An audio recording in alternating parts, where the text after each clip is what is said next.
Hey Brett, this is the second part of our lesson on Saturday. It was the chipping component.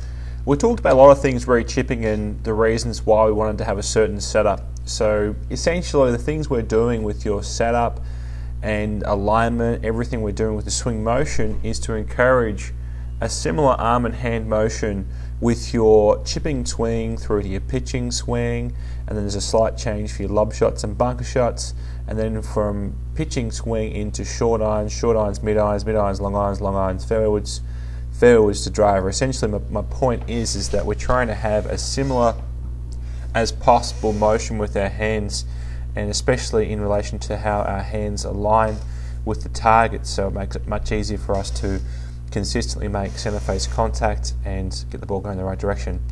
Now with our chip shots, we talked about being quite square on with our stance. 5 degrees open is perfect. We talked about having our shoulders relatively level. We can see here now that your right shoulder is just below your left, which is perfect. We talked about having the ball position right in the centre of our stance. The feeling was that we're going to try and get our right eye directly over the ball. So we can see here you're not quite there yet. It's just a little bit back behind, just a hair. It's definitely a lot better than where it was, and we're trying to have your shaft of the club perpendicular straight up and down.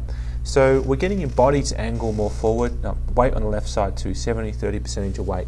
The reason why we're doing this is to encourage your body to have an angle towards the ground, so your arms and hands don't have to create one.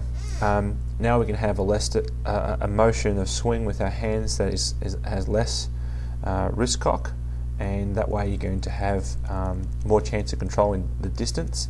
And we also want to have a swing now that has the toe of the club rotating open more, where before, with how you stood to the ball being open and the hands forward and the shaft de-lofted and pushed forward, was encouraging your club head to go around the corner a lot. When the club head goes around the corner, that's going to create a blocking motion, so then the counteraction for that is to shut the hands down in the club face. And shutting the hands down in the club face is going to put the club in a motion where the leading edge will dig into the ground more, and also the shaft leaning forward is going to encourage the club to dig into the ground more. The club that you use for this depends upon what shot you are doing. I'd like you to get used to doing just one club. We're going between the 56 and the 52 here with this session. I think we finished up going more with the 56 and the 52. This swing here is really good. We're trying to get you feeling like your body and your legs are really not doing that much. It's more of an arm and shoulder swing. The hands in this particular shot we're feeling like they're quite rigid and stiff, not doing too much. If you want to hit one further, you can add some wrist action in.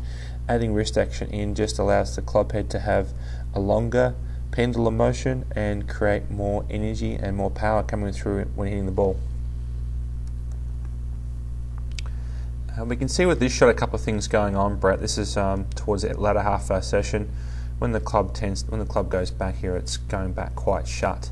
When it shuts down, when it comes on through and passes you, the ball takes off left here. So the ball taking off left, we can also see the face of the club quite shut here. So one of the things we're talking about in your swing and with the club going back was to let it rotate more. So we need to get the hands here feel like they're rotating more as you turn back to let that club face stay more square. So when the club does return back in front of you, it's going to have a square club face rather than a shut down club face, and the ball will go straight accordingly. Everything else here with this setup looks really good.